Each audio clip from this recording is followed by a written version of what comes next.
I'm Allie. I came out after 20 years of marriage and I have 3 kids. I'm Melissa and I have 2 kids and I came out at 37 after an 11-year marriage. This podcast is about coming out later and the struggles and victories that come with it. When coming out feels like the end of the world, but it's really just the beginning. This is the Lesbian Chronicles.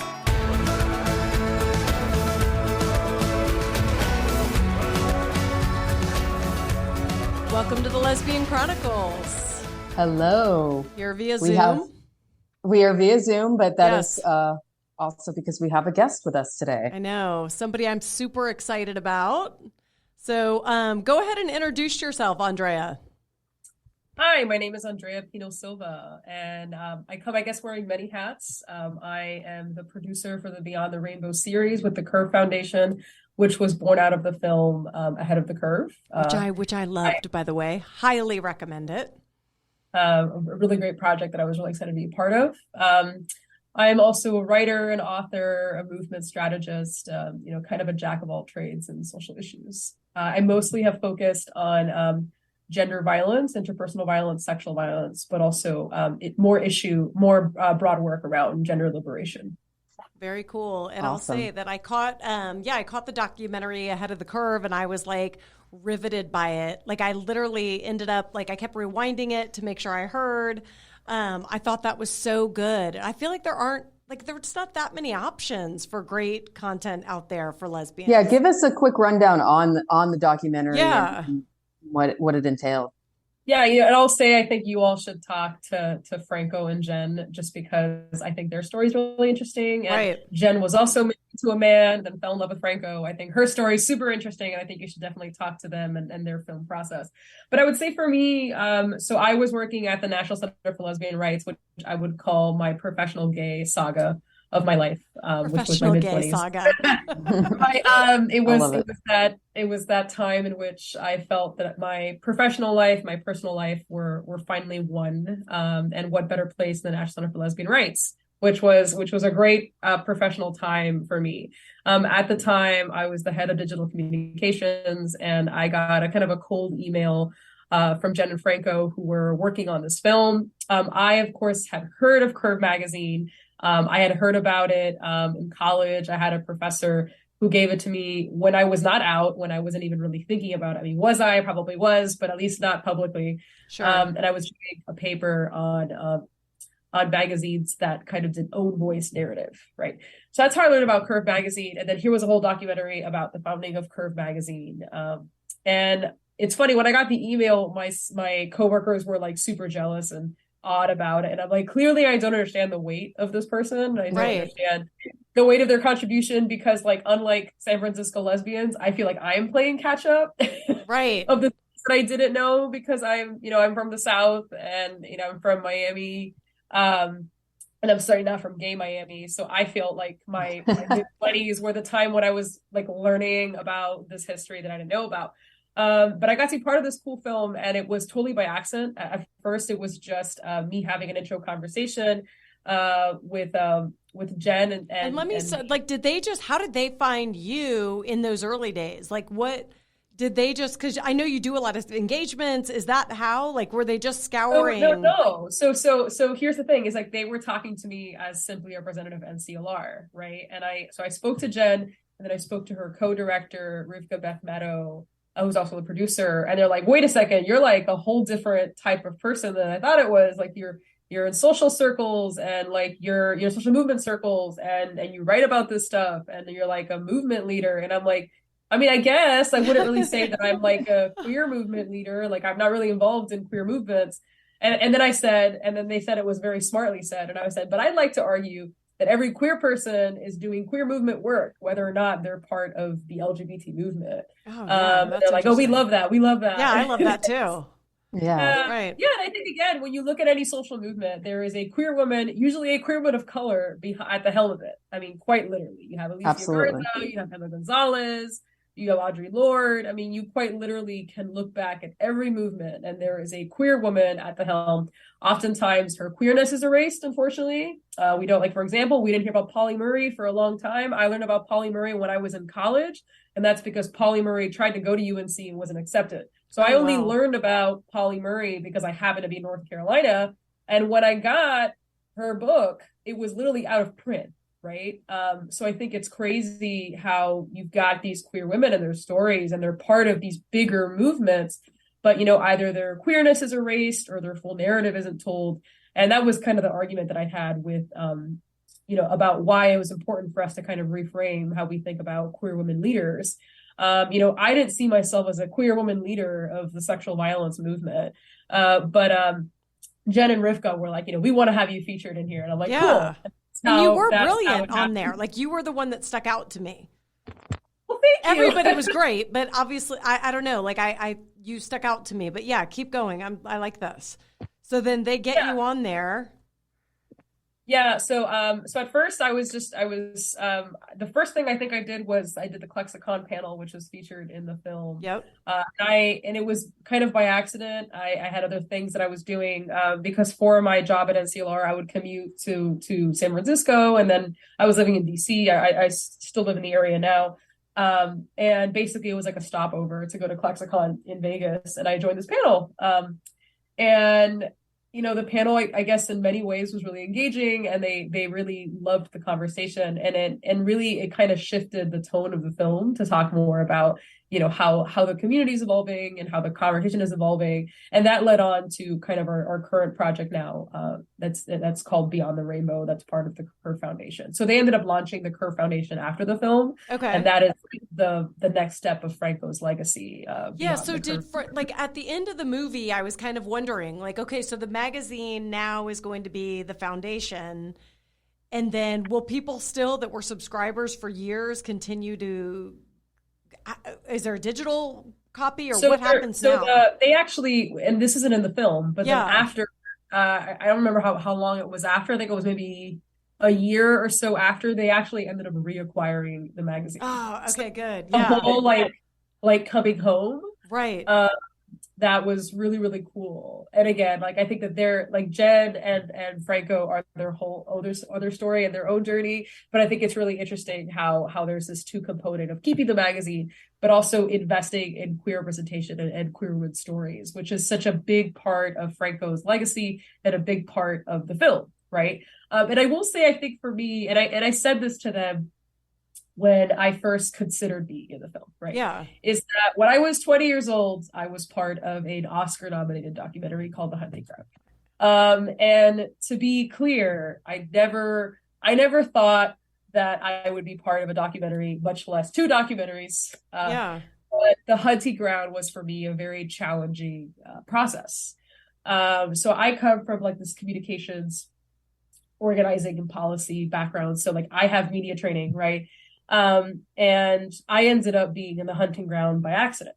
And that was really because, so I was involved in campus anti-violence efforts, and the film crew, Kirby Dick and Amy Ziering, who had also just produced an Oscar-nominated documentary called Invisible War, were touring my campus, and they learned about our activism and our work.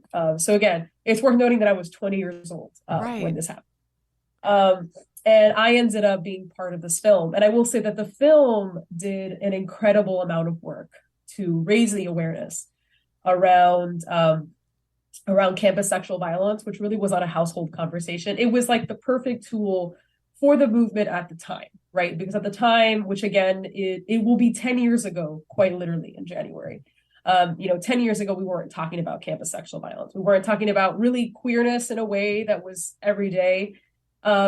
And the film did a lot in that regard. But I would say what was really difficult for me is that I had to be a very specific persona for the film and for the movement. Like at the time, there was no space for a queer Latina to be a leader in the campus anti-violence movement. Wow. The amount of like kind of hateful rhetoric of us being, bra burning lesbians, which I wasn't even out. So like they were just assuming that I was, which I mean, good for you. It's a whole nother story. Right. Right. And even within the movement, was very hostile. I mean, there kind of was no space to be a queer woman leader. Like my queerness didn't really inform it. It was a threat to kind of the strategy. And really, like now, again, like in my 30s, I am able to reflect and really see the kind of like whitewashing and straightwashing that is so common in movement politics. But were they doing that because they were trying to like not dilute, like was their mission campus violence, and then your story is like, you're part of that movement as a gay woman, but they're like, we're not trying to dilute our, like, what were they, how could they even just give meaning to that? Like, to me, it's like, how would they verbalize that to you? So for starters, I mean, like, nobody would ever say that, like, they were, like, anybody was outright homophobic, right? Okay, yeah. Which the same could be said right now, right? Of what homophobia looks like and how tricky it is. Right. And how oftentimes what's not said is just as damning, right? True. So for starters, the narrative around sexual violence, interpersonal violence is very heterosexist. It still is. It's getting better.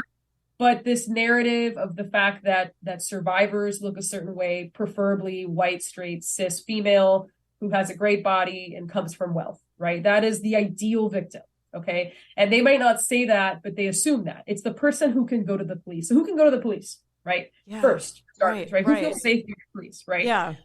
These kind of nuanced conversations we simply couldn't have in 2012. Right. I mean, it was literally not a conversation. We were not talking about like the dangers of going to the police, like quite literally as a Black and brown person, as a queer person, as a trans person.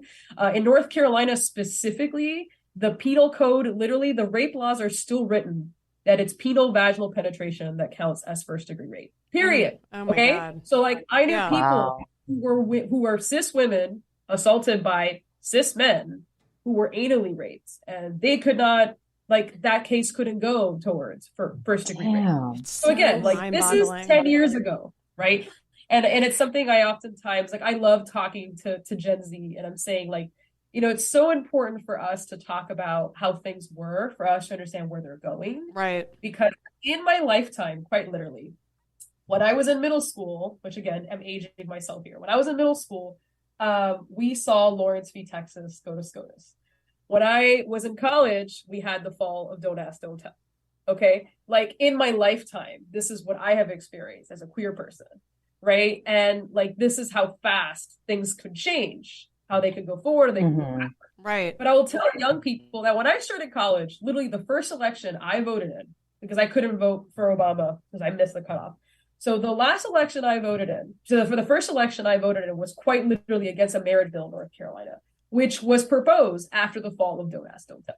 Okay, so like, that's the thing, right? Is that these are things that are happening, right? So that when someone tells me why I care about queer issues in the context of sexual violence, it's because I quite literally can't separate like the fear and the anxiety that I feel as a queer person every day from the fear and anxiety that I feel as a survivor of sexual violence. Right. And like, it's this whole idea that you have that you live in two worlds, but really it's your person that I think a lot of people didn't understand. And again, like this is right when intersectionality is kind of becoming a hot button conversation, right? Like people are starting to say intersectionality, but in terms of practicing, I mean, the conversation was so heterosexist. Like I would speak at schools and people would ask me, what is it like to date men again? And I'm like, well, I've never dated men. Funny you should ask. I know. But then are they embarrassed? Are they like they do that? You kind of call them out. I mean, are they like, oh, sorry? No. I mean, like, I think that at some point I became bold enough to like respond to that. Yeah. But in the beginning, I was definitely just like avoiding the question. Mm-hmm. And I would say that like, it doesn't mean that like I'm less of a person or whatever because I'm a survivor. But this was like the constant rhetoric. Right. It was just constant. And I think, again, when you think about homophobia, right, I think that, again, I don't have to tell you all this, but I do think that the kind of the average person, the average straight person particularly doesn't understand what like everyday homophobia looks like. That it's not just the like, you know, quite literal queer bashing or physical violence, which again is a very real and very prevalent problem. But it's also the everyday. It's the assuming. It's the right. You know, it's your relationship's not being taken seriously or being seen as a phase, right? That are really difficult. And again, like for me, it was exacerbated because I was a very public, very visible like survivor activist. In like, your coming out, like talk to us about when you they came were out. connected. Like, how did that so layer? like I quite literally like so I filed a complaint against my university, which was kind of part of the bigger movement. I filed that in January of 2013. And I like literally came out, like I think publicly, like a few months later. I was already out to my friends in 2012, but like I actually started talking to people like publicly more or less in 2013. Okay. Right. So it's so I guess it'll be 10 years too. Honestly, it's felt like 10 years for me already, because like by the time that I was 20, I was already talking to people. For me, it really was the marriage amendment election. I'm like, I clearly cared way too much about this, but you were like a really strong ally. I really was. You know, it's funny because I had this photo that I think I might have it in my Facebook archives of like one of the first things I posted back when Facebook was like the shit, right? That's like my backpack, and it's like covered in buttons, and I'm like, girl, like I don't know. My God. I don't know who you thought you were tricking here. Wasn't there something like with your grandma?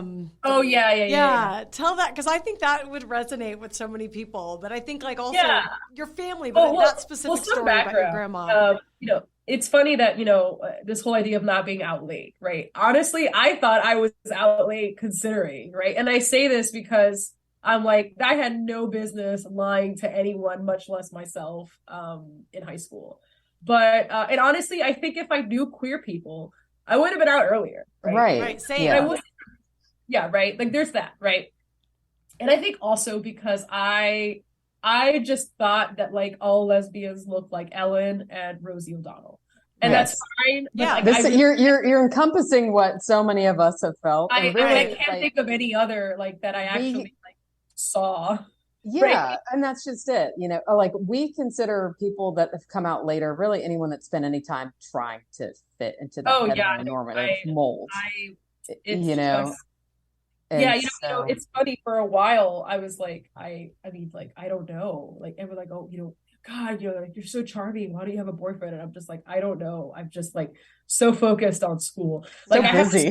Seriously, right? Like, I hardcore related to Paris from Gilmore Girls. I'm like, I am Paris, except I'm nicer, right? Paris has no time for boys. I am the same way. So I just thought that I was just very focused on my career. Yeah. And that was the reason I had no time for boys. Yeah. Right. That was like my whole thing. But I will say that clearly Paris. Clearly, right? Yeah. I mean, Paris really is the hero of Gilmore Girls. It's true. It's true. But anyway, all to say is that for me, like I came from a pretty socially conservative background. I wouldn't say my family is conservative. My family is actually pretty progressive, considering that they're, immigrants. None of them have a bachelor's degree. Up until my sister, me, and my cousins, that generation, nobody had a full college education. So considering that, like, I think but then again, we've learned a lot about the fact that college education doesn't actually make people more progressive or accepting. So let's just bash that myth. Okay. But I think we're what you would expect. Like I would have expected conservative religious. Yeah. So my family is, I guess, like socially and culturally religious. I wouldn't say that they were very pious. Like we never did the prayer thing. Like holidays were really just like we would go to church for Easter. We would go to church for Christmas, and even Christmas was like asterisk, like did we wake up in time? That's usually what it was. Never really like anything. But I would say that like, so my mom, because I mean I'm from inner city Miami, I'm from Little Havana, one of the largest areas in Miami, which is now rapidly gentrifying, but at the time was a pretty working class area of Miami. A lot of recent arrivals, or like second generation or 1.5 generation. So my dad came from Cuba after Castro took over, and then my mom was born in the U.S. to factory worker parents who had left before Castro. So and you don't need to know this, like the details of it, but it is the two different kinds of Cubans. Usually the ones that came post Castro are much more conservative. The ones that came before are a little bit more on the labor side. A lot of them were factory workers. So like my grandfather was in a union, my grandmother was in a union. They were hardcore Democratic voters, whereas my dad's side were like pretty red leaning, but were reasonable. Like you would just like, if you would just like speak to them, they'd be like, okay, I understand. Right. But are more of the Red Scare type. And just you, or did you have siblings? I have one sister who's 2 years younger than me. Okay. Okay. So she came through, then you're coming through, and they don't have a clue that you're gay. Well, so again, I think that a lot of this has to do with visibility and awareness, right? But I think also I'm very curious about what will be 10 years from now, right? Because I do think that like everybody's coming out and we're at this point, no one's surprised, and or like I'm occasionally a volunteer at a church in DC, and like that whole group is queer, and then like nobody makes a show about their coming out. So who knows, honestly, but how were things your are parents, be. I guess what I'm asking is, were they surprised to learn about you, or was it like, oh yeah, like how did that go down? So I think that, I think it's important to note that I was put in Catholic school. Why was I put in Catholic school? Because we didn't have any good schools in our district. Okay. Right? And this was, particularly in the 90s, the crime rate was incredibly high in Miami. So they're like, we're going to put them in Catholic school. So my Catholic school was incredibly conservative. Yes. But what's also worth noting is a lot of us have come out since. It's just the funniest thing. And also even better, like the two guys I ever had a crush on are both gay. And it just says so much, doesn't it? I see that a lot, actually. Like I think the gays like drift together. Yeah, they do. They drift together. And you know what's funny too is that like they're both masc and like I'm femme, so it's like nothing has changed. Like it's just we're always the same. Like it wasn't like one of us went to like a butch or like a femme phase. Like no, they look exactly the same. I look exactly the same, right? But so like nothing has actually changed. We like maybe our mannerisms are a little different. But you know, I think that for my parents, like I was just such a focused, driven kid. I mean, I was just like ruthless with my schedule and my activities and my curiosity. Like I was a kid who was like, I mean, honestly, I feel for my parents being able to entertain me. I think they said I was talking before too. Like I was a lot, right? And I was like, I think in retrospect, I probably should have been put in one of those gifted programs. Probably would have made them feel a lot like, you know, more relaxed. But I think that they just Did I actually read though, speaking of that you wanted to go to Harvard, you planned to go to Harvard. I wanted to go to Yale because we're Yale. It was Yale. Yes. Okay. Well, again, this goes back to representation, right? So I wanted to be like Rory Gilmore because at the time I didn't really see a lot of like driven, focused girls. Like I just like, I mean, I can't really tell you of many, right? Like, listen, I loved and hate watched like Disney Channel and all that nonsense. I'm rewatching them now with my best friends. But like, I just couldn't relate. I literally couldn't relate to the girls who went nuts over the boys. And actually even Rory Gilmore, I'm like, Rory, shut up. Like this is so stupid. And I literally couldn't relate. Granted, I still hate on the lesbian shows who do the exact same thing. I'm like, girl, you're throwing your life like out in the trash over this. But I would say that like, especially with like the teen dramas, which of course were such a popular genre in the 90s and 2000s, like, I just couldn't relate. I would watch a show and be like, my mom was like, oh, I can't watch this anymore. Like, I literally can't understand what's going on. Right. So I do, there's some signs like that, but I think again, like my parents were literally just like, they weren't worried about me. Right. Like they weren't worried. And actually they preferred that I wasn't talking about boys. I was like a golden child. Like I wasn't getting like, oh, thank God. We'll take the gay as long as you're smart. Yeah. I wasn't sneaking out. Like I was like doing my work and doing activities. Like, you know, Andrea's just really focused. But so the one person who like was convinced I was gay was my grandmother's sister, who was like always about the drama. I loved her to death. She was always with the drama. And one day she just asked me how good like my cooking was. And then, you know, I'm like, yeah, I mean, I think I'm pretty good. I'm getting better with age, and I know how to make pies now. And then apparently she like told my sister, I think she bakes for the other team or something. What? And then like no one understood the context of like what she was talking about. Because like, even with like all of my like rebellion, and by that, like, I really wanted to play soccer. I really wanted to do karate. I wanted to do stuff like that because like, I was really good friends with guys, and the one who came out as gay, I was really good friends with him, and he was doing that, and I really wanted to do it. And like, those were like the only signs that I had of rebellion. Like, yeah, because like I was into video games. I was really into Pokemon, like every other millennial. But I was also into like purple and like girly colors, and I was really into makeup when I was a teen. So like I think, and I also like to dress myself well, right? Like my sister was more of the tomboy when it came to dressing. Like she just like hated makeup, she hated brushing her hair. So like they were on her all the time, whereas I always looked like a girl. So like they weren't, like I said, like it wasn't really like a thing. I think I will say this is what I think makes my coming out complicated. It's gotten way better, right? Way better. So I want to preface that. But I honestly really feel for my parents hearing that I am gay after they hear about the whole sexual assault movement thing. Right. So like that is really what makes like my story more complicated, is that a lot of people, and again, I'm not the only person who's been through this process, have assumed that I am gay because of some traumatic incident. Yeah, we've talked about that before. Literally, people do all the think time. that. Yeah. You hear that. People always assume there was some trauma associated with men, that now you're gay. Yes. I mean, I did have a trauma with a man, actually many men like in my life that probably dissuaded me from feeling comfortable, right? But like the big incident, the big sexual assault, and again, this is why I really feel for my parents, is like, I don't even want to, and I think I'm at the point now in my life where I can like feel for my parents. At the time I was like angry and like upset, but you know, imagine your daughter telling you that she was sexually assaulted in college. Two, that the world knows about it because it's in a movie now.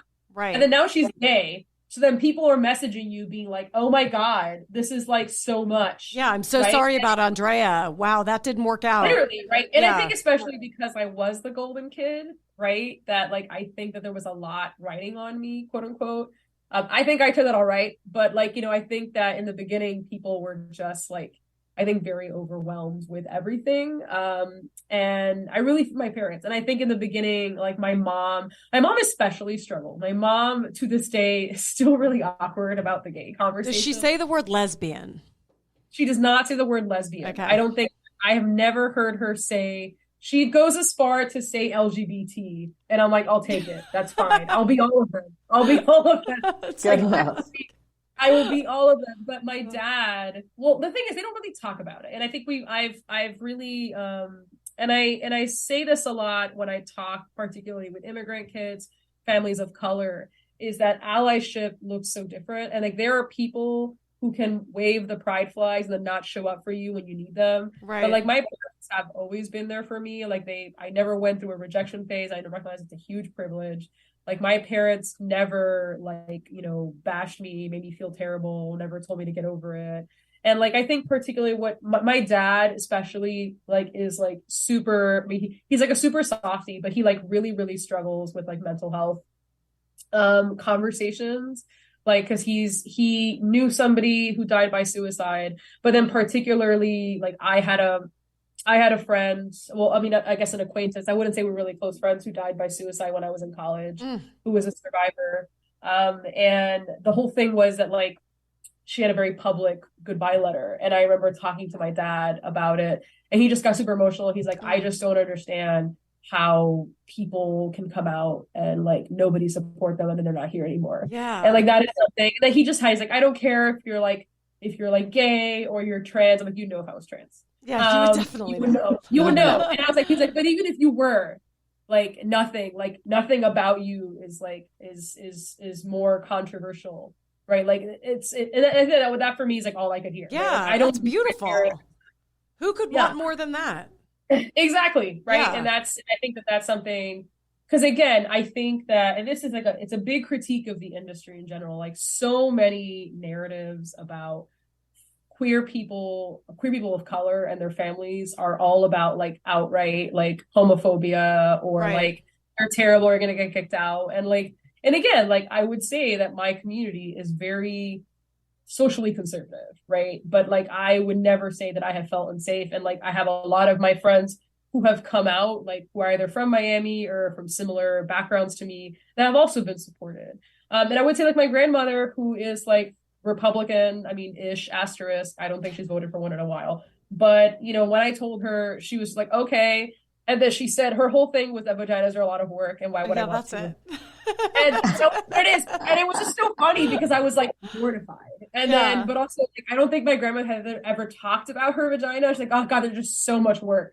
My grandmother also is worth noting had a I would die if my mom said that to me.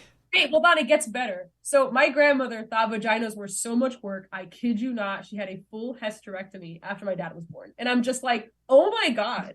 Wow. She put her money where her mouth is. I never want to have a period again at like, I don't even know what, 30? It was like, she was done. I was like, why? She's done. She was done. I want to get pregnant. And I didn't want a period. And I'm like, good for you, but also damn. Now, do you feel like, let's say, okay, you're back in Miami, it's a family reunion, everybody's there. Are you a little awkward showing up with some woman on your arm that you're clearly with? I am married. I am a full-on married woman. Okay, now. so you've done this. I have a wife. Okay. Okay, so talk to me about that. Like, was that an awkward situation or no problem? Oh, she's breaking out pictures. Okay. Okay. Nice. Yes. Anyway, she's defending her dissertation in a month. We're super proud. Oh, that is cool. Anyway, no, she's great. Her name is Lucia. I think again, it's interesting, right? Because, well, there's a lot at play here, right? But I mean, I obviously have had several relationships, and my journey itself, I think, in many ways, has mirrored my professional work. And I would say for me, like, I had a long-term girlfriend who, like, in retrospect, it's not really the healthiest of relationships. But at the time, like, I think because I was a public activist and so was she, like, we were very closeted. And I really struggled with that because, like, my family knew and I wanted to be more visible. And I think I also owed the movement and I owed young queer people to be visible.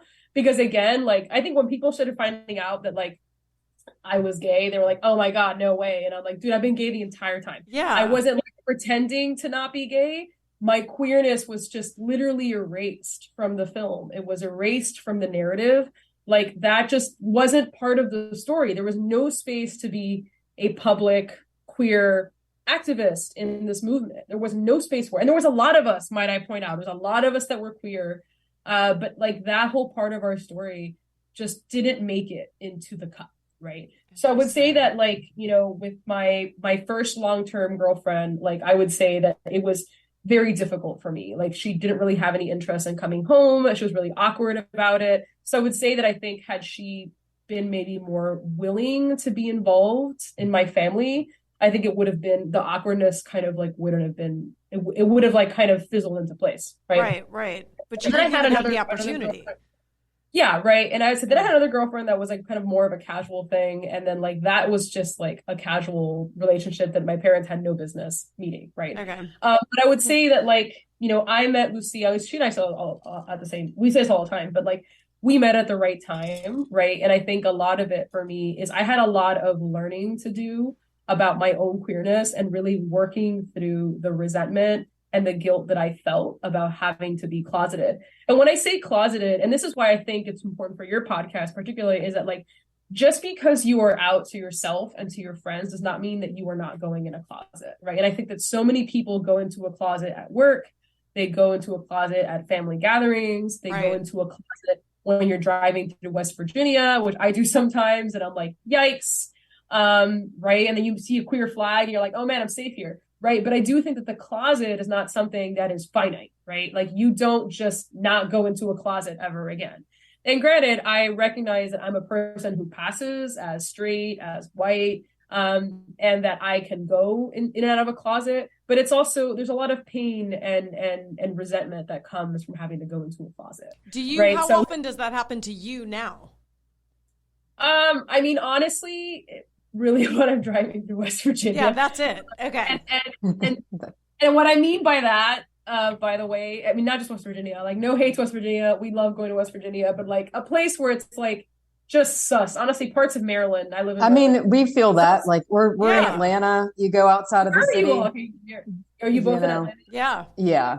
Good luck with that election this week. I know. God. Yeah. I mean, I'm from Florida, so I mean, this is what I'm used to. Yeah. But I would say, like, yeah, I think that's probably what it is. Or like, if there's like a group of dudes, in general, just a group of dudes, even as a straight woman, would make me feel uncomfortable. Well, really, and you're bringing up having gone to UNC. I lived in North Carolina for a few years, and like, that vibe there, like going on a college campus where it's that frat bro vibe. like it doesn't necessarily feel safe, you know? It's kind of like that partial closet, like you're talking about. Like, is You it want to safe feel it out. to hold my girlfriend's hand here? Or is someone gonna say something? Yeah, I mean, and I will say, I do think that, this is why it marvels to me that there's a generation that's growing up now that feels much more comfortable being out. Like when I mean, we were just at UNC because we were living in the Chapel Hill, Durham area when Lucia was finishing her PhD. And also Lucia went to UNC again, small world, did not meet there. Oh, wow. But also say, is that from the time that I started at Carolina to being there, 6 months ago, it was wildly different. I saw a lot of queer couples, and actually, like, this probably means nothing to you, but like our student leadership at a time was completely queer people. The student body president was a Black gay man. The two leaders of like the social justice organization, which is really influential on campus, were two Black queer women.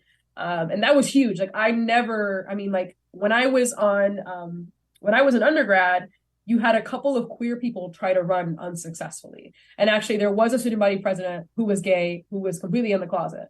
Right. So like that is just, again, 10 years ago. So like I do think it's gotten better. Yeah. I do think it's gotten better. And I also feel like as a person who is in a place as kind of bland as Maryland, love it, love living here, in a place that's a blue state that we have protections, I do feel like I owe it to people to be as visible as possible. I think particularly because of how isolating it can be to be in a place in which you can't be out or you don't feel safe being out. So that is something that I think I also make it a point to do.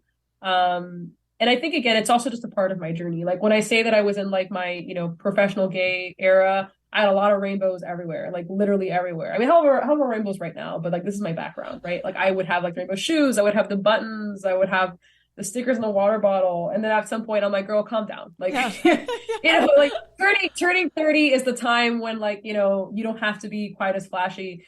The most risque I went with my hair. I did an undercut and it was very small and it lasted like 2 weeks. No, this is too expensive. I can't do this. An undercut. That was it. I mean, I don't know. People that maintain it, I don't get it, but Is your wife like the same way? Like, does she feel as comfortable as you do? It's interesting just because, Lucia also feels like she came out late. She was not married to a man, but she was in a long-term relationship with men. And, and I think a lot of it for her, and it's really her story, but it really was the pressure of her family and of people around her to be a certain way. And it's crazy because Lucia comes from Massachusetts, right? I mean, a very progressive state. Super liberal. And I think it says, and actually we talk a lot about our families and what support looks like, because you can have family members, say the right things, but then not show up for you, right? Like my parents constantly show up, right? Like they might not go to the pride marches, but then like they show up for us personally. And then you've got some people who show up to the pride marches, but then when you're needed, like you need them, they're not there, right? Yeah. And I do think that's something that she really struggled with, is that the comments I think were a big thing. And like Lucia is a soccer player. I married a soccer player, which was my dream. It happened. My dreams came true. Who's also an academic. It's great. It's just fantastic. Anyway, all to say is that I think that was a big thing for her, is that like, she had kind of like my sister had the whole tomboy thing going, that I think she had a lot of the wear dresses, brush her hair. And that keeps a person in the closet because it makes them feel, one, you're told gay is bad, and two, we're made to feel that you're like less of a woman because you don't look a certain way. And that's why I think also when we think about, this bigger conversation of homophobia, and I think particularly a lot of my Black women friends talk about this, is like, who gets to even be a woman, right? Who gets to quite literally like fit within the box, right? You have to be white, you have to be straight, you have to be feminine, right? And then like, particularly for Black women, there's this whole ungendering, like quite literally of removing their femininity, right? Or seeing their femininity as a threat, right? And I think with queer women, there's something similar in that, like, our sexuality is a threat. It's a threat, and it is a deviance from what we see as womanhood, right? So I do think that for a lot of us that kind of got you should be doing this, you should be dressing a certain way, like that keeps us in the closet. So it might not be people saying gay is bad, right? But it's them saying that if you're not doing this, like, you're not a woman. Right. Yeah. And it's hurtful. And it's subtle. And it happens in That's a young really age. Good point. Yeah. I've never really thought of it like that. It stays with you. I mean, it literally like stays with you. Right. And it is so damning. And again, I think that, you know, when I would see all these girls like fawn over boys, I think a part of me was ridiculing them in my head. But then the other part was like, what is wrong with me that I'm not chasing boys? Like quite literally. Like it's just I didn't understand. I didn't understand. And to your point, you're asking yourself, what's wrong with me? Yeah. So because that's I see this is what being a woman is, right? Like when I see women around me, and even like again, like I love rom-coms, but it's like every single plot of the rom-com. And like a big part of my upbringing is telenovelas, right? That's what it is. We watch these soap operas, oftentimes from Mexico, and it's like every plot is about this big swooping romance. And I just like I couldn't understand. And then like again, if this is who I'm looking at as a model for what it means to be a woman, then like you kind of feel lost, right? Yeah. And confused. And I think that for me was I would just make up attractions. Like I would just make it up. Like I like this guy. Yeah, he's so cute. I hope he calls me. I would never give him my number, but sure. Right. I hope he figures it out. Yeah, I hope he figures it out. If not, then it's not meant to be. Right. Oh well, that's on him. That's on him. When I did my quinceañera, like my whole family was like, "Oh my God, you definitely need to fall in love with like the guy that you're dancing with," and I'm just like, not likely. It was just he's really nice. Soon. Yeah, he's really nice, but like it's not. But I will say, and I think you asked earlier about so with Lucia, it's been like a dream. I mean, my family has been super wonderful. I think a lot of it has to do is that Lucia is Spanish, so there is the language connection, the at least somewhat of a cultural kinship. I mean, different, but still there. She's also an immigrant. I mean, she came from Europe. So like her whole family has that whole immigrant narrative as well too. But I think also Lucia is really invested in my family. Like she loves going to Miami. Like she loves Miami more than I do, where I'm like, girl, I'll go to Miami for 2 weeks. And then after that, I'm burnt out. But she loves it. Like the Miami shine is still there for her. Yeah. Loves hanging out with my parents. Like she loves cooking with them. Like she has more pages from my mom than anybody else in my family. It's like beautiful. But also like my dad. So Lucia's battery keeps dying, mainly because she has to replace the battery. But my dad will be like, you know, I sent you something in the mail and it was like a cute little like backup charger. And I'm like, you're the best. Oh God, yes. It's like so nice. But that's also like full acceptance. I mean, to me, it's like if he's that's his way of saying, I totally love your lifestyle. I'm happy for you. 100%. Yeah. Great. How has your sister been? Big sisters are interesting. I have one too. A little sister. Okay. She's always been great. She's always been great. The younger they are, they don't care. I mean, my daughter is 19. Her friends don't care. Nobody cares. My sister has been like super, super supportive. And I think a lot of it has to do with the fact that, you know, she's always kind of seen me as her hero, which is like really cute and really sweet. We've always been super close. I think that my assault was really difficult for her and my whole family, because I think, again, I have historically not allowed myself to be helped. And that's something I am hardcore working on, still working on. I think I'll be working on it for the rest of my life. But I think that for her, the whole coming out thing was so exciting. It's like, okay, this I can handle. Yeah, right. Right. And I think again, because I was feeding her the gay stuff like before I came out, because like especially coming to college, like I had the whole HRC sticker, and she had the HRC sticker, and then she like knew all the language and stuff. At some point I watched the L Word. I said, you could watch it. It's not great. Good luck. Then she watched the L Word. And then like she just felt like very like acquainted. At some point she volunteered, she canvassed for HRC, and then she was like traumatized by like one incident. It wasn't like a violent thing. She was like, I just can't canvass anymore, but I'm committed to the cause. So like that's kind of who she's always been, which has been really, really helpful, I think, for me. But I think also like my sister's always been like really inclined to like learn more. So like after my assault, she learned a lot more about sexual violence and violence prevention. And then like after I came out, she learned a lot more about queerness and getting involved in her campus. So like that has always been really great. And she's also like, mind you, self-imposed, been like the translator to my family. So like when the latest thing is, how will they have children? Because of course they're asking this question, right? They're asking this question. They're not asking me this question because they know better, but they're asking her this question. Right. And I'm like, great, because I don't really want to answer that question. That's weird. And also like look it up. Also a lot of people are doing IVF now because fertility rates are down. Like, thank you, hormones. But anyway, all to say is that that's the latest thing. But I think for a while, Like, I didn't know what I was. I think I leaned on bisexual. Like, no, no hate to bi folks. Like, I was just saying that because I think everyone was coming out as bi. I definitely wasn't bi, but I used it and it was my word for the time. Then I used queer, and then I use queer, lesbian interchangeably. It doesn't really matter to me.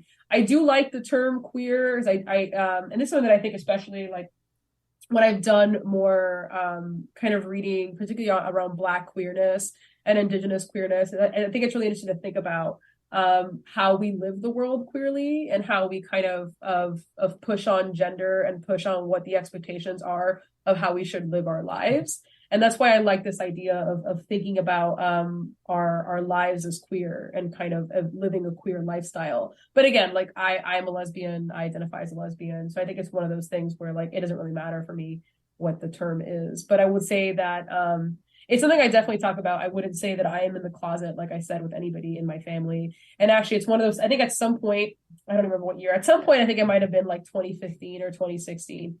At some point, I think it might have been Obergefell. That probably makes sense. I think it was 2015. I decided to post a status on Facebook, something in case no one knows, I'm queer. Oh. Or, I'm yada yada yada. Just FYI, in case you missed it, the other times I announced it. And I had like a bunch of people respond, and I had like my mom's friends who I haven't talked to, like, "Oh my God, honey, we love you so much!" Like, and it was like super sweet. And then I did this again. I did this again in 2020. When like Lucia and I got together, and I'm like, in case you missed it last time, here's here I go again to the update. Yeah. Right? And it was just funny because again, like the really nice responses have just continued. I'm like, great. I'm really glad that like even the ones that were like a little bit more on the conservative end have been great. So that's kind of like how I've like made sure people know. I think at this point, because especially because I'm with Lucia and we're like those lesbians with dogs, I think it's like very hard to not know. Right. But I do recognize I navigate the world. And unless like Lucia and I are literally on top of each other, people do not assume that we are lesbians. I do drive a Subaru. I am a Subaru ambassador, like literally a Subaru ambassador. They send me toys. Oh, wow. My God. Right. I honestly didn't know the Subaru was a lesbian stereotype. I think it's just once again fate manifesting as warning signs of like, what are you avoiding? It's true about the Subaru. I have to say it's so true about the Subaru. I love it. It's a great car. It is a great car. My partner has a Subaru. It's fantastic. Yeah. I was the only person on my block that was able to literally drive out during a snowstorm. So you know what? Like all y'all with like Hyundais and like CRVs could not leave, and I could with my Subaru. So I'll take it. Totally. I'll take it. But anyway, yeah. And I think, and I would say too, and I'm sure you have another question, but I think for me, the biggest thing in my journey, I think, has been like allowing myself to understand that I didn't have to choose between worlds, right? And I think particularly for me, and this is something that I think has come up more and more again, is like kind of working through the resentment and the grieving that I have, particularly of when I was in very public organizing spaces. And I have heard this from comrades who are in migrant organizing spaces, who are in racial justice organizing spaces, who are in disability spaces. This whole idea that there was no space for your queerness is such a common part of someone's story. And it has a huge toll on you, right? And I do think, again, I think it's gotten better. But I do think that's something that I think for me, I think it in many ways stunted like kind of my own growth as a queer person. Yeah. Going back to the bisexual thing, how long did you carry that like to kind of gateway into saying you're a full on lesbian, or how did you, like, was that like years or was that like a short time? It's funny because, I think a big, I didn't deny that I was a lesbian, but I think a big thing was that I think it was this relationship that I had and the fact that she didn't want to be out, that I just kind of kept things vague. Yeah. Right. Because I think, of course, like, and again, this is also, it's funny because I feel like this is right when the dating app started taking off at some point. I had like never used them because I was in a long-term relationship. And I think that the most that we had was OkCupid in college. We had nothing else. We only had OkCupid, which was definitely weird, like some Angel Fire website back in the day, right? So you know what I'm talking about, right? Yeah. Maybe you don't. But OkCupid looked really different, right? And that's the only dating, I guess, app. And of course, you had like the eHarmonies and stuff, but like we really didn't have dating apps, but people would just ask, who are you dating, right? And I think that you had more of an excuse of like, I haven't met someone yet, right? Right. But I do think that kind of being in that long-term relationship, I think, was the reason why I wasn't claiming the word lesbian more. But I think also for me, and this is why I think working at NCLR was so monumental, it was meeting other lesbians. Like I was also meeting other lesbians who were like in their 20s and 30s. And I'm like, oh my God. These like, are my people. I can use this word now, right? Right. And I think for a while, I'm like, I've only dated one woman. So like, do I even really count? Like what? Right. And I think that's a big thing. The imposter syndrome, I think, is huge. Yeah, I was going to say that kind of circles back. We just did an episode about imposter syndrome and huge. Feeling like you don't belong. And I would say also too, you know, this is what was so beautiful about being part of Ahead of the Curve is that like they were really interested in my perspectives on queerness and on being a lesbian. And I think, I don't know if I said it in the film, but I had like never been given a platform to talk about being a lesbian ever. Like I just couldn't think about it. Like I think that I would try to stick in the gay thing in like a lot of talks that I would do, but people were just like confused. We're like, where'd this come from? I just signed up for like the gay package, and I'm like, it's the premium package. That's what you bought. It's a Subaru package. Subaru package. Subaru package. I really do love being an ambassador. Anyway, all to say that I think that was the first. Well, really being at NCLR was the first time that I like really got to focus on kind of this queer part of me, and also meeting other queer people, other lesbians, right?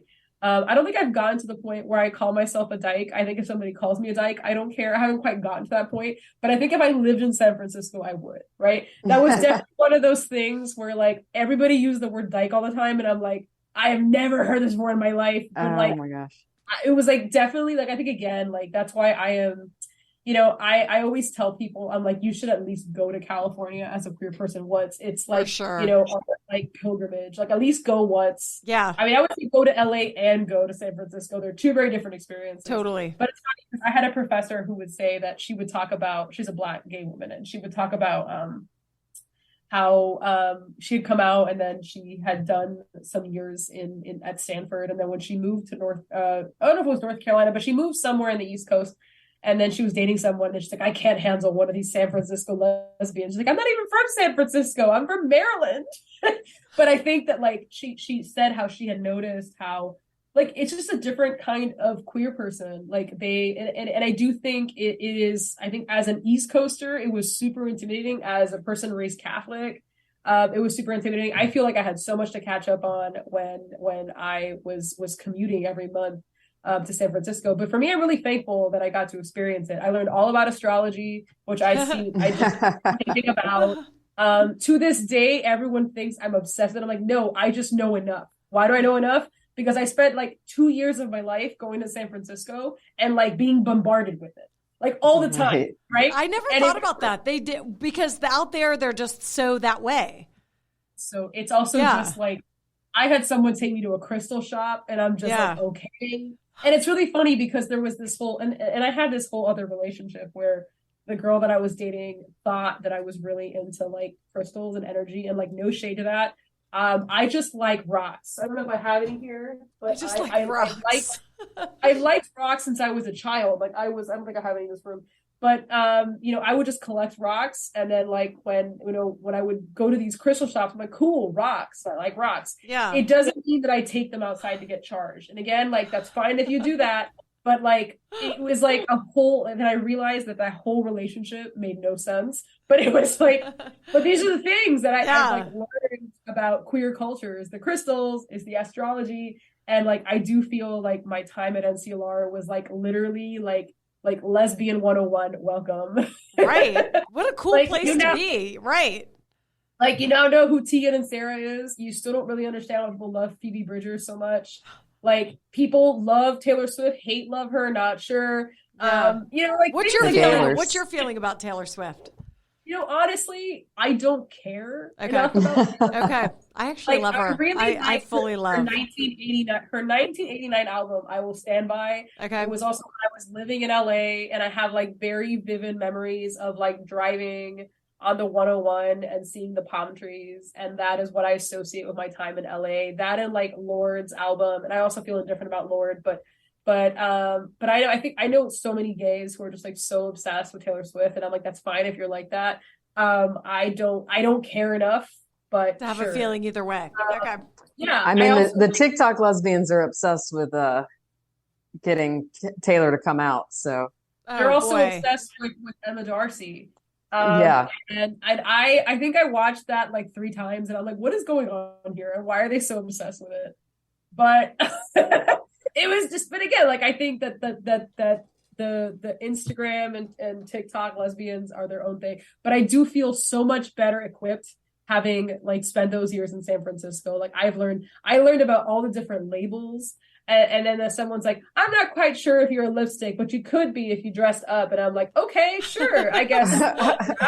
Like, I don't think I care enough about like literally being pristine. And I like quite literally can't wear heels because of my ankles, but sure. But I went to like lesbian bars for the first time. We have one now in DC. To be honest with you, it's a bunch of 20-year-olds, so I don't go there. But I'm glad that they exist. But I had never been to one until I went to San Francisco, and it was like really cool to just see it as a thing. So I do think for me, like that whole process, that whole job was like, if anything, yes, it was a job, and yes, like it was great for my career, but I think it was also great for my personal development. Like I would have never known any of this stuff. And I think in many ways, like I said, I do think that like every queer person, but I think particularly lesbians, like should go to San Francisco just to experience it. Yeah. Just to like see other queer people. Because like I said, I had never seen that. I went to the Dyke March, which I think is in the film. Again, I have just never seen so many lesbians in one space. Right. And I think again, when I lived in LA, I lived like on the border of West Hollywood, and it was like a bunch of white gay men all the time, like literally all the time. All the bars were white gay men, like constantly. And it was like, just I like, feel that way here. Yeah, that's how it is here. Yeah. They're everywhere. They're all over DC as well. Right. The lesbians are the farmers market. That's where they are. Why do you think people say the lesbians aren't at the bars because this is terrible. It's a terrible stereotype, but they're super cheap. So they're not going to like tip well. So the bars can't survive. Whereas the men come in and spend money and can keep these places, because these bars run on really thin margins. So it's like, if you aren't doing pretty well, you can't stay afloat. That's what people say. What say you? Yeah, I mean, I think it's fair to say, and I think also is the truth is that lesbians are women, and we don't have a lot of capital in general as a population. Okay. Like, we're getting there. Yeah. I think that, but in general, like, men make more money than women. Okay. Right? So maybe not that we're cheap, it's that we don't have it. I think gay men are more likely to go party too. Yeah, they want to go party in a way that I definitely don't. Sure, yeah. I don't. I just want to show up there and talk. Like, yeah, that's just person. Like it's funny. My sister wants to plan. Well, she didn't have like a formal wedding, but she wants to do a bachelorette party. And then she's like, "I don't think you want to go." And I'm like, "I don't. Let me be real honest. Like, if you really want me to go, then I'll go." But the truth is that I don't really want to go. I do feel like my bachelorette clubbing days are past me. But maybe not. All to say is that, like, I went to, what is this place? It's a very famous gay bar in West Hollywood. The Abbey is what it's called. Oh, yeah. I went there because I heard so much about it. Right. And I was just like, oh my God, this is so much. But also the amount of times that I was like grabbed, which is also a thing with Pride, right? Lucia also feels like iffy about Pride. Honestly, I go to spectate at Pride, and then I go home. Then I have my own little Pride with friends, right? But the truth is that a lot of these spaces, these gay spaces, like, are just not really safe for women in general. Forget lesbians, like, not even safe for like just women, right? Like you as a female body, right? Mm-hmm. And I want to include particularly trans women in there, because the fetishizing of trans women at Pride is just like awful. And San Francisco Pride was one of those things where I feel like I needed to be in like a bubble to like keep myself from like being touched. Right. Yeah. But again, I'm glad that I experienced it, so I know what I'm not missing out on. But I do think that as I've been out longer, I recognize that like I don't have to be in these places to be a lesbian, right? No. And that is like a big part of my growth, right? Because I really thought that I had to watch every single gay show. I had to watch the new L Word, even though I got annoyed by it. I had to listen to Tegan and Sarah. Like I had to defend Ellen, Yeah. right? Things like that, right? Because if not, I wasn't a lesbian, right? I had to understand the love for Phoebe Bridgers, which today I do not understand, right? And it is that's true though. Just you don't have to show up at. I mean, you're representing in many other ways. Yeah, but I think it's definitely what you think when you first come out. I don't know if you right. I don't know if you felt like I had to do it all. I had to literally like constantly wear the shirt that said I was gay. I don't think I have a gay shirt, but I have something that's like probably some love thing, right? That I had to have the sticker in my car as if the Subaru was enough of a red flag of here I am. But I just felt that that's what I had to do, right? Yeah. And I think clearly, I think I ignored the discomfort that I felt, I think, in some of these gay bars, because I thought I had to be there for the culture. And I know that some gay men feel that too, right? They're just like, literally like, I don't want, also, I don't know if you've seen Fire Island. I thought Fire Island was hilarious. I want that, but lesbian version. I loved it. Yeah. I want it in like San Francisco or like, I don't know, Palm Springs. Like, for something. Okay, actually, no, I want it at Dinah Shore. So actually, yes, that would be great. Because Dinah Shore was such an experience, and I did it as a part of NCLR, but also as a part of Ahead of the Curve. And when I tell you, I don't know what I thought Dinah Shore was going to be. I think I knew as much as that one episode of The L Word where like Dana brings her strap on or something. I don't know. Like I just didn't really know what it was, and it was just. I still have videos of it. Like there are people that are literally tripping on, I don't know what they're tripping on, and like falling in the pool. And I'm like, oh my God, this is so much. Yeah. And there's so much happening here. But like, you know what? I was like cornered by somebody in like a bathroom, and I was like, this is terrifying. And if you were a dude, everyone here would be alarmed. Right. But then like my personal favorite was I was at a bar waiting for a drink. And then someone comes to me, she's like, you're a bottom, aren't you? And I'm like, okay, hello, does that work for you? Right. I mean, what in the world? But it was like, and I'm just like, you're literally being a dude. Like you're doing the stuff that we call out men for. Right. It's so true. Yeah. It's like, it's inexcusable.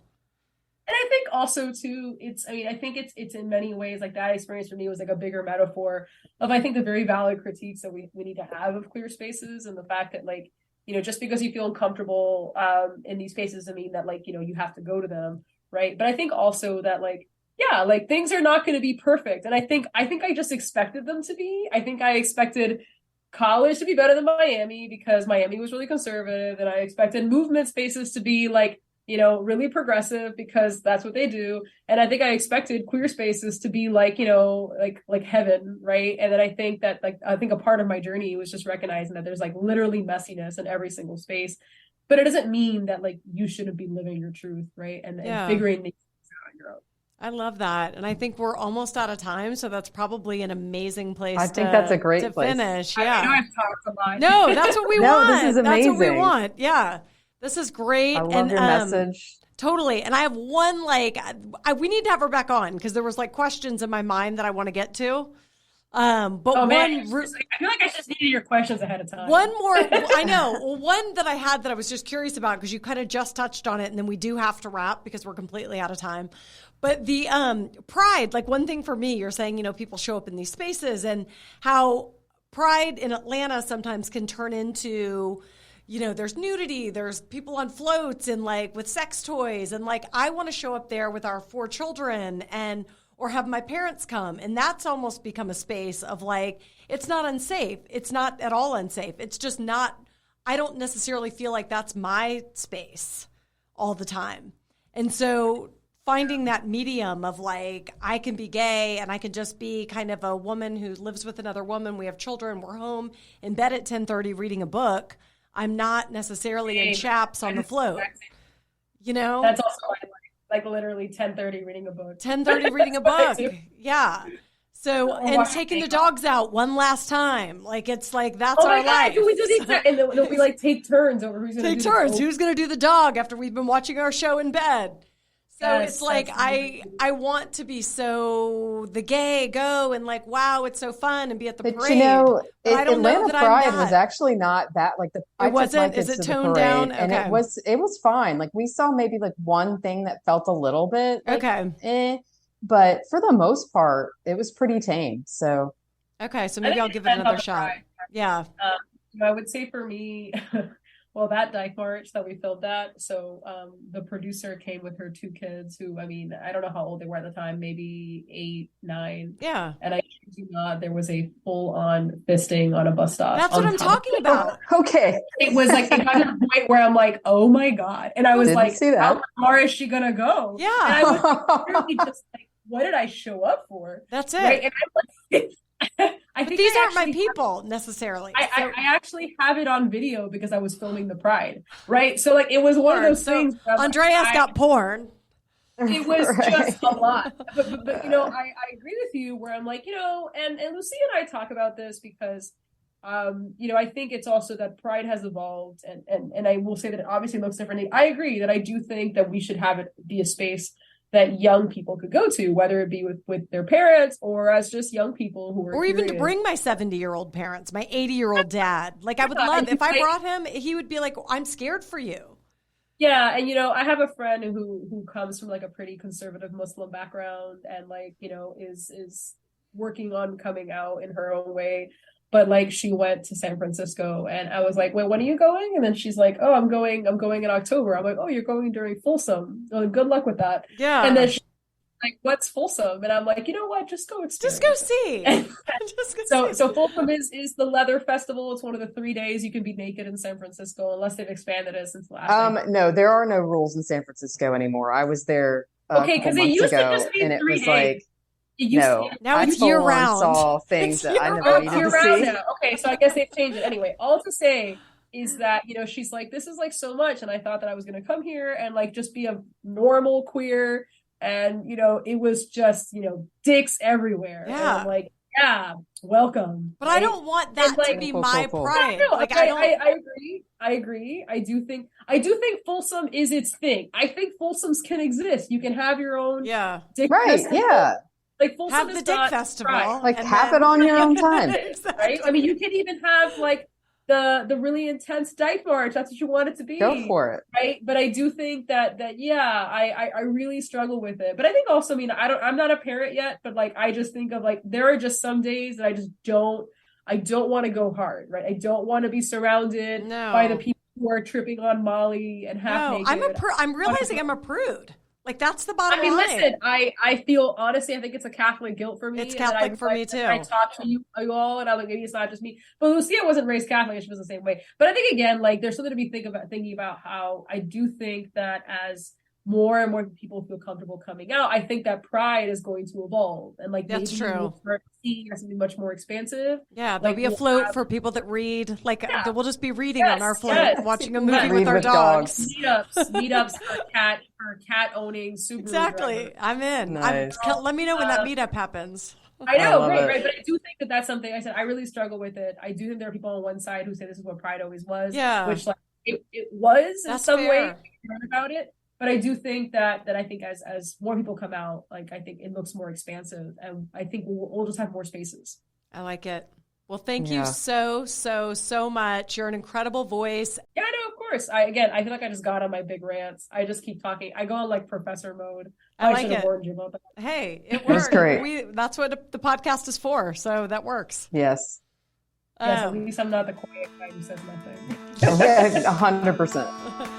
Thank you, and we'll be in touch. Okay, take care. Bye, guys.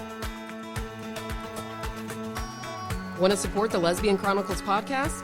Rate us and write a review on Apple Podcasts or Spotify. We love listener feedback. If you'd like to share your story, email us at melissaandallie@gmail.com. That's Melissa, MELISA, and Allie, ALLI, @gmail.com. Or follow us on Instagram at Lesbian Chronicles.